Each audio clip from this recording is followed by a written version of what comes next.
অন্যদিন হলে সে সুর টেনে বলতো, খুব ভালো আছি। আজ একেবারে প্রথমেই বলে দিল ভালো নেই। আমি তো ভালো আছি, কিন্তু তুমি ভালো নেই কেন? আপু, একটা কথা বলবো?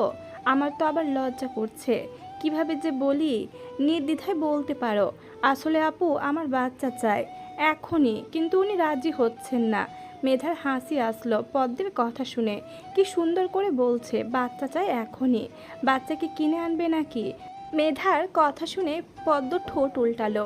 কিনে আনা যায় নাকি? আচ্ছা বুঝলাম বাচ্চা লাগবে, কিন্তু এত তাড়াতাড়ি কেন বাচ্চা নিতে চাইছো পদ্ম? তোমার বয়স অল্প, রিস্ক থাকবে পুরো প্রেগনেন্সির সময়ে। এটা বলা যতটা সহজ, বিষয়টা ততটাই কঠিন। ইরহানের সাথে আমি একমত। তুমিও চাচ্ছ না। দেখো, আমার বয়স এখন 30, আমি প্রেগনেন্ট। অবশ্যই অনেকে বলবে যে কেন এত পরে বাচ্চা নিচ্ছি। আমি তো ডাক্তার, আমি বুঝি সব। তুমি এসব কথা পরে ভেবো। ভুলবশত যদি প্রেগনেন্ট হয়েও যাও, তাহলে তোমার নিজেরই লাইফ রিস্কে থাকবে, বুঝেছো? পদ্ম ঠান্ডা মাথায় মেধার কথাগুলো শ্রবণ করলো। মেধা আপু কখনো তাকে খারাপ পরামর্শ দেয়নি, নিশ্চয় এটাও খারাপ কিছু হবে না। যদি ভালো হতো তাহলে মেধা আপুই সবার আগে হ্যাঁ বলে দিত।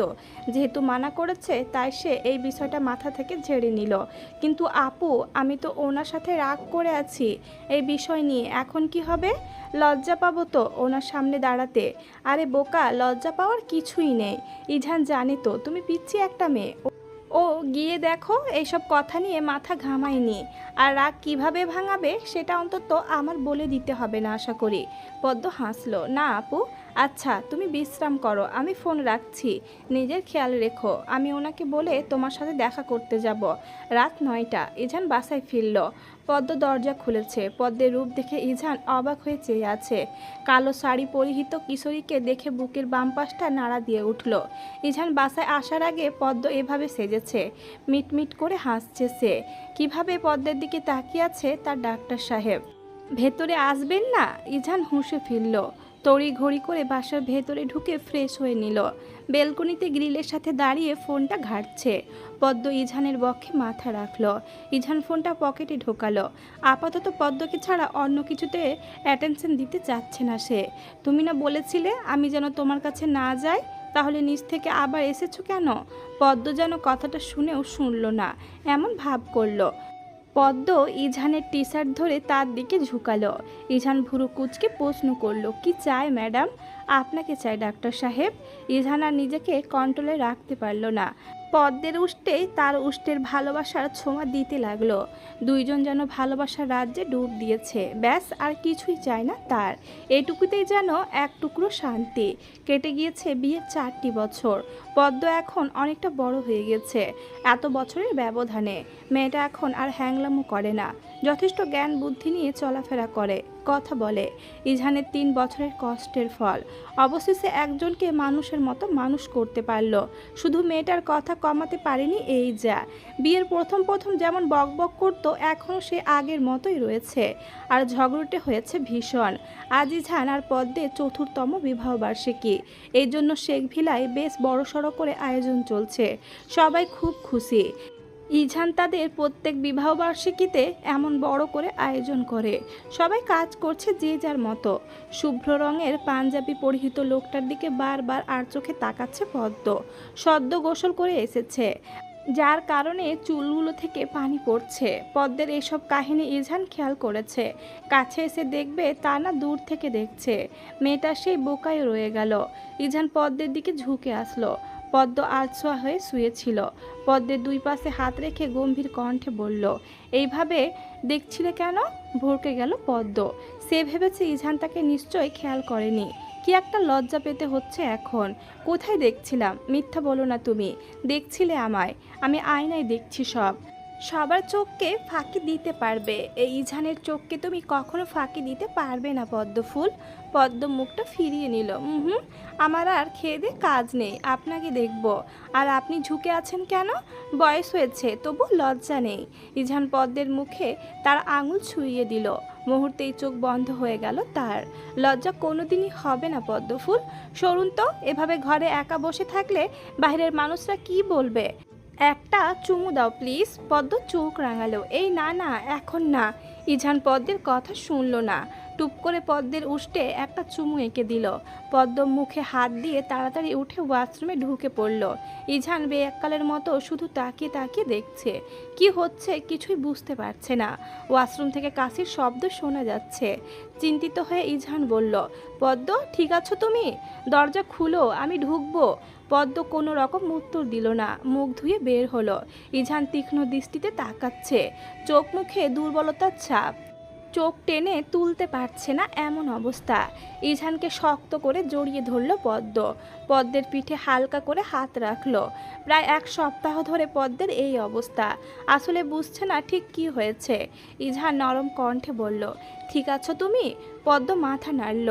কথা বলার শক্তি নেই, বমি করে সব শক্তি উধাও হয়ে গিয়েছে। পেটে যা ছিল সব চলে গিয়েছে। ইঝান আবারও বলল, তোমার আসলে কি হয়েছে? এমন দুর্বল হয়ে গিয়েছো, আমি বুঝছি না ঠিক। আমিও জানি না, কয়েকদিন ধরে বমি হয়, মাথা ঘোরায়, যা খায় সব বমির সাথে চলে যায়। এর জন্য বোধহয় দুর্বল দুর্বল লাগছে। ইঝান পদ্মকে কোলে করে বেডে শুইয়ে দিল। কিছুক্ষণ শুয়ে থাকুক, তারপর না হয় উঠে বাহিরে যাবে। পদ্ম বসতে নিয়েছিল, তখনই ইঝান ধমক দিল, সমস্যা কি তোমার? একটু আগে বমি করে এসেছো, এখন আবার কোথায় যেতে চাচ্ছ? খবরদার রুমের বাহিরে পা রাখবা না। কিছু সময় রেস্ট নাও, তারপর উঠে বাহিরে যাবে। পদ্ম দুর্বল গলায় বলল, না, বাসায় কত মেহমান, সবাই কি ভাববে বলুন তো। ইঝান উঠে দাঁড়ালো। যদিও মানুষের কোনো কথাকে সে পাত্তা দেয় না, কিন্তু এখন এভাবে পদ্মকে ঘরে আটকে রাখলে সত্যিই অনেকে অনেক কথা বলবে, যার ইফেক্ট পড়বে পদ্মের উপর। কিন্তু এখন তো সে অসুস্থ, কিভাবে বাইরে যেতে বলবে? যদি আবার অসুস্থ হয়ে যায় এখন? এই অনুষ্ঠান শেষ হলেই পদ্মকে মেধার কাছে নিয়ে যাবে। যদিও এসব মেয়েলি ব্যাপার, তাই সে এখানে থাকতে চাচ্ছে না। এরকম রোগের চিকিৎসা সে করে না। তুমি শুয়ে থাকো, আমি মাকে বলবো তুমি একটু অসুস্থ হয়ে পড়েছো, তাই এখন শুয়ে আছো। পদ্মের তাও মন মানল না। বাসায় এত মানুষ, এখন এভাবে শুয়ে থাকাটা আসলেই মানে না। এই ইঝানকে বোঝাবে কে? আবার একদিক দিয়ে শুয়ে থাকতেও মন চাচ্ছে। 10 মিনিট ঘুমালে হয়তো ভালো লাগতো। মাথা প্রচুর ঘোরাচ্ছে এখন। কিন্তু পদ্মের পুরো কথাটা শেষ করতে দিল না ইঝান। কোনো কিন্তু নয়, আমি মাকে পাঠাবো তোমার কাছে, আমি আসছি। ইঝান চলে গেল। পদ্মের চোখ বন্ধ হয়ে আসছে। তার যদি বড় কোনো অসুখ হয়ে থাকে তখন ভেবে চোখ দিয়ে নোনা পানি পড়তে লাগলো। ইঝানকে ছাড়া থাকতে পারবে না সে। মানুষটার প্রতি খুব মায়া জন্মেছে এই 4টি বছরে। বিয়ের পর পদ্ম খুবই কম সময়ের জন্য গ্রামে গিয়েছে। সে যেতে চাইতো না। অন্য মেয়েরা যেমন বাপের বাড়ি যাওয়ার জন্য পথ চেয়ে বসে থাকে, আর সেই জায়গায় মেয়ে হয়ে বাপের বাড়ি যেতে চায় না। মনিরা শেখ জোর করিয়ে তারপর পাঠাতো, তাও আবার 2-3 দিন থেকে চলে আসতো। ইঝানকে ছাড়া কোথাও যেতে ভালো লাগতো না, মন বসতো না। মানুষটাকে চোখের আড়াল করতে চায় না সে। আজ তাদের 4র্থতম বিবাহ বার্ষিকী। আজই তাকে অসুস্থ হতে হলো। নিজের প্রতি একরাশ রাগ জমা হচ্ছে।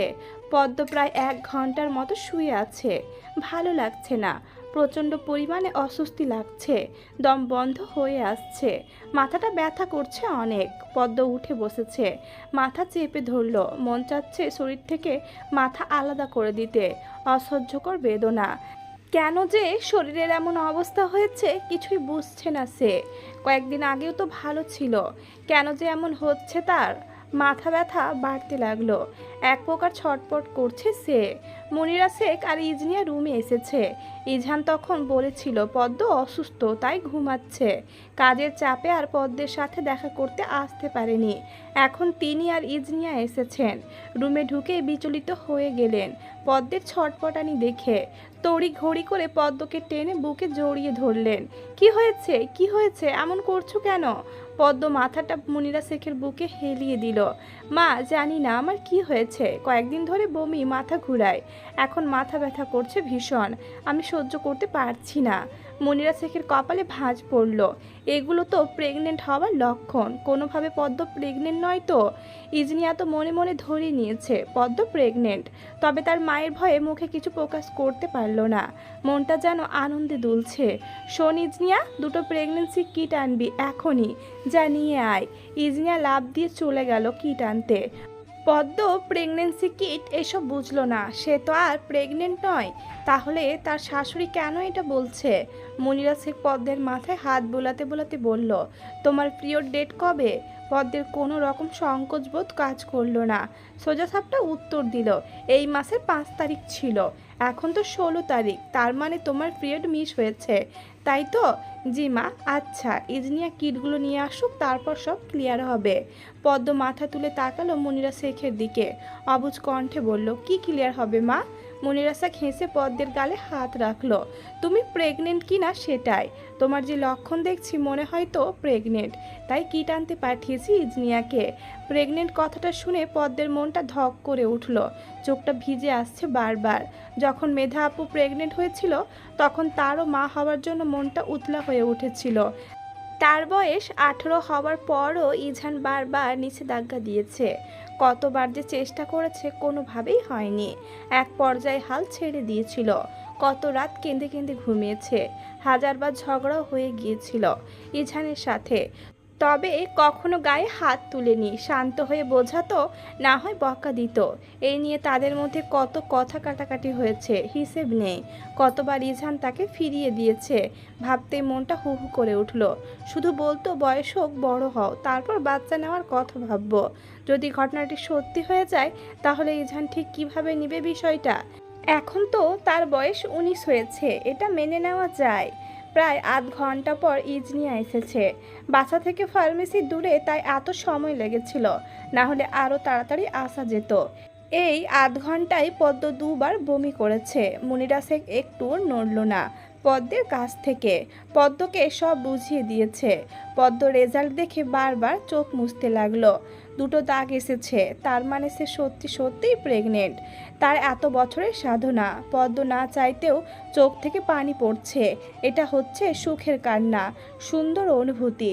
পদ্ম কিটটা মনিরা শেখের কাছে দিলেন। তিনি তো খুশিতে পাগল হয়ে যাবে প্রায়।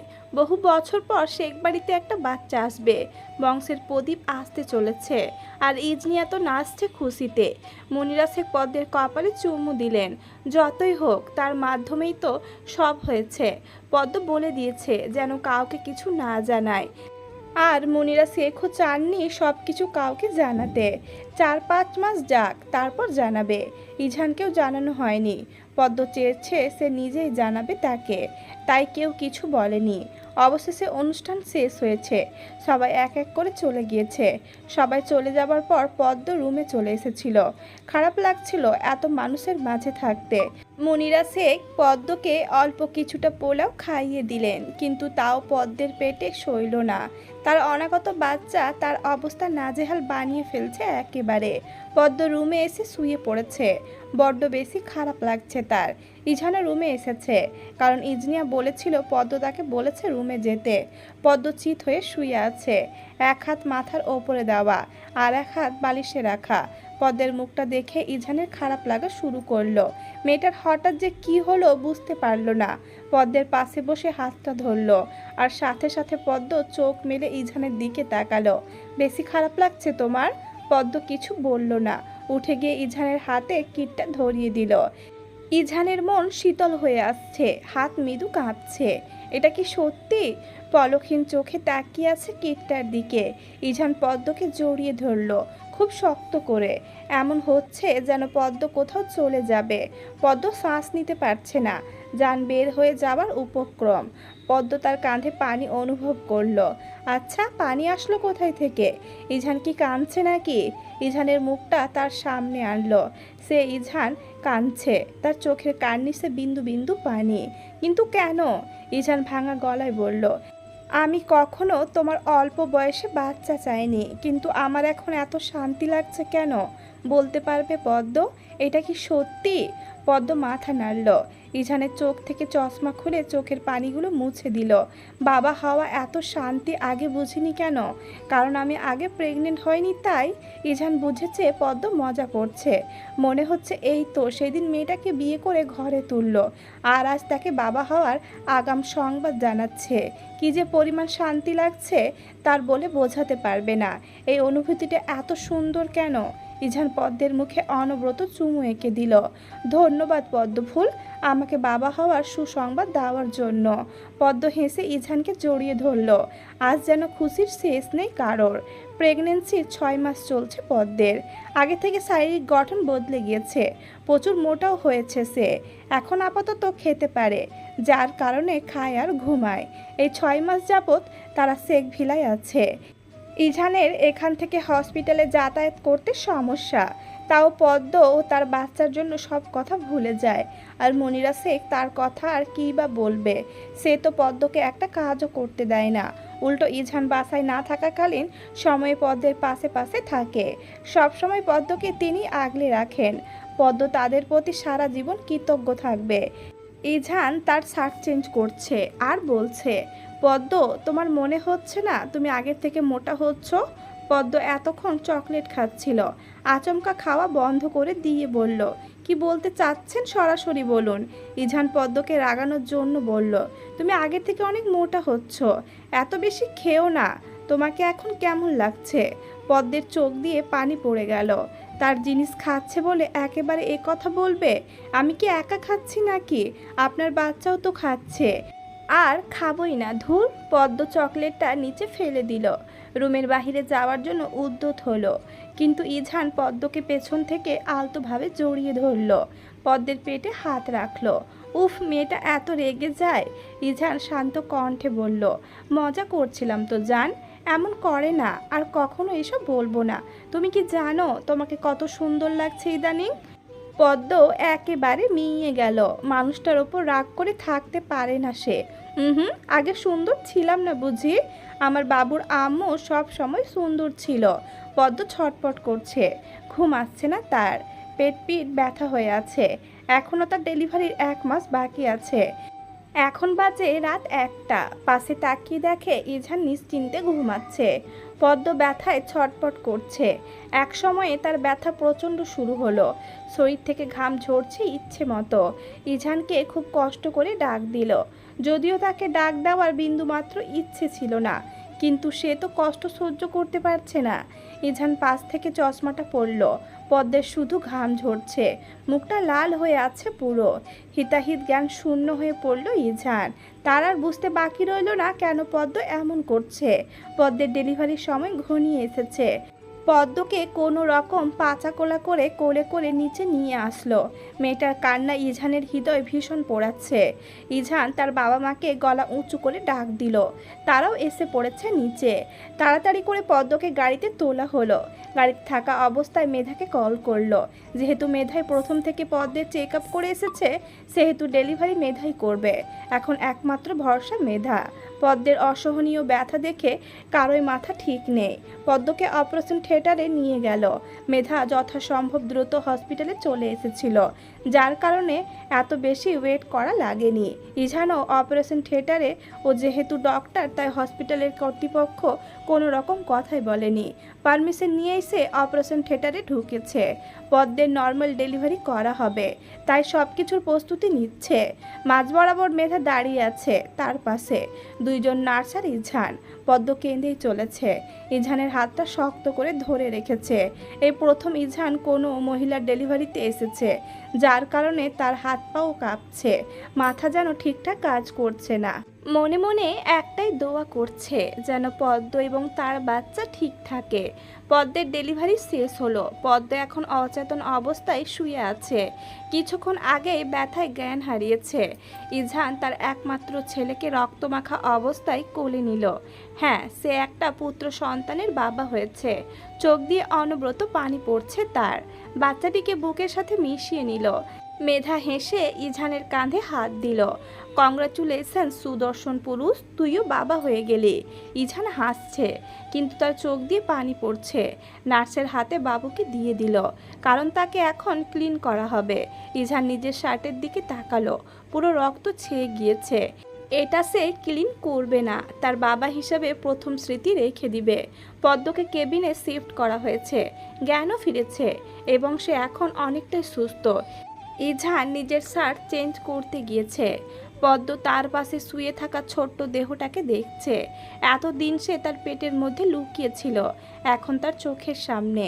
পদ্ম তার এক হাত আলতো করে বাচ্চাটাকে ছুঁয়ে দিল। ইজান কেবিনে এসে মা আর ছেলের কাণ্ড দেখছে। মুচকি হেসে পদ্মের পাশে চেয়ারে বসলো। কেমন আছো পদ্মফুল? পদ্মের দৃষ্টি তার ছেলের দিকে। আনমনে উত্তর দিল, ভালো। ইজান হুট করে পদ্মের বক্ষে উষ্ঠ ছুঁয়ে দিল। পৃথিবীর সবচেয়ে দামি সুখ দিয়েছ তুমি পদ্ম, ধন্যবাদ দিয়ে ছোট করব না। পদ্ম চমকে তাকালো ইজানের দিকে। ছেলের নাম ঠিক করেছেন? তার নাম হবে ইয়াজ শেখ প্রাণ। সুন্দর না? পদ্ম সম্মতি জানালো। নামটা তার পছন্দ হয়েছে। বাবা মায়ের নামের প্রথম দুটো অক্ষর মিল পেয়েছে। তারা এখন 2জন থেকে 3জন হয়ে গেল, সুখী পরিবার। ইয়াজের 3 মাস চলছে। মায়ের অবস্থা নাজেহাল করে ছাড়ছে। একদিকে তার বাবা জ্বালায়, আর একদিকে সে জ্বালায়। মাঝে মাঝে পদ্মের কান্না চলে আসে, আর পারে না এই 2জনকে নিয়ে। ছেলেটাও কেমন বাবার মতো হয়েছে। পদ্মের কষ্ট কেউ বুঝতে চায় না। অনেকক্ষণ যাবৎ ইয়াজ কান্না করছে। পদ্ম ইয়াজকে কোলে নিয়ে রুমে হাঁটছে। ছেলের তাও মন ভরছে না, কান্নাও কমলো না। ইজান হসপিটাল থেকে ফিরেছে মাত্র। ফ্রেশ হয়ে পদ্মের কোল থেকে ইয়াজকে নিল। এত কান্নাকাটি করছে কেন আমার বাবাটা? পদ্ম এবার কান্না করে দিল। আপনার ছেলে কোন সময় কান্না করে না বলুন? আমার অবস্থা নাজেহাল করে দিয়েছে। এইটুকুন এক বাচ্চা, ঠিক আপনার মতো হয়েছে আপনার ছেলে। ইজান শুনেও শুনল না, এমন একটা ভাব করলো। পদ্ম রেগে মেগে আগুন হয়ে গিয়েছে। ইজানের কলার ধরে একটা ঝাঁকুনি দিল। কথা বলছেন না কেন? আহা, আস্তে কথা বলো, ইয়াজ ঘুমাচ্ছে তো। পদ্ম তার ছেলের দিকে তাকালো। আসলেই ঘুমাচ্ছে। বাবার কোলে যেতে না যেতেই ঘুম। আর সে যে এতক্ষণ ধরে হাঁটলো তার কোনো দাম নেই। ছেলেও পোল্টি নিয়ে ফেললো। ইজান আস্তে করে ইয়াজকে শুইয়ে দিল। এখন তার মায়ের সেবা করার পালা। পদ্মকে কোলে করে ব্যালকনিতে নিয়ে গেল। পদ্ম হাত পা ছোটাছুটি করছে। ইজান চেয়ারে বসলো। পদ্মকেও তার কোলে বসালো। পদ্মের ঘাড়ে উষ্ঠ ছুঁয়ে দিল। পদ্ম আকাশের দিকে তাকাও, কত সুন্দর চাঁদ উঠেছে দেখো। পদ্ম তাকালো, সত্যি সুন্দর একটা চাঁদ উঠেছে, আর হালকা বাতাস বইছে। পদ্ম চোখ বন্ধ করে অনুভব করলো। আচ্ছা ডাক্তার সাহেব, চাঁদ বেশি সুন্দর নাকি আমি বেশি সুন্দর? ইজান মুচকি হেসে বলল, অবশ্যই তুমি। পদ্মের মনে একটা কৌতূহল জাগলো। ইজানের দিকে ফিরে প্রশ্ন করলো, আমাদের প্রেমের রং কি ডাক্তার সাহেব? শুভ্র। পদ্ম অবাক হলো ইজানের কথায়। শুভ্র কেন? শুভ্র রং সব সময় পবিত্র। পদ্ম স্মিত হাসলো। এই চাঁদের আলো, মৃদু বাতাস, রোমাঞ্চকর পরিবেশ ইজানের মনকে বারবার ধাক্কাচ্ছে। ইজান আর কন্ট্রোল করতে পারল না। পদ্মের উষ্টে উষ্ট ছুঁইয়ে দিল। পদ্ম আর কোনো বাধা দিল না। ইজানের চুলগুলোকে আঁকড়ে ধরেছে সে। 2জনের গাঢ় নিঃশ্বাসের শব্দ শোনা যাচ্ছে। পদ্ম তোমাকে আরও একটা বাবু গিফট করতে চায়। পদ্ম সাথে সাথে বলে দিল, আর বাবু চায় না ডাক্তার সাহেব।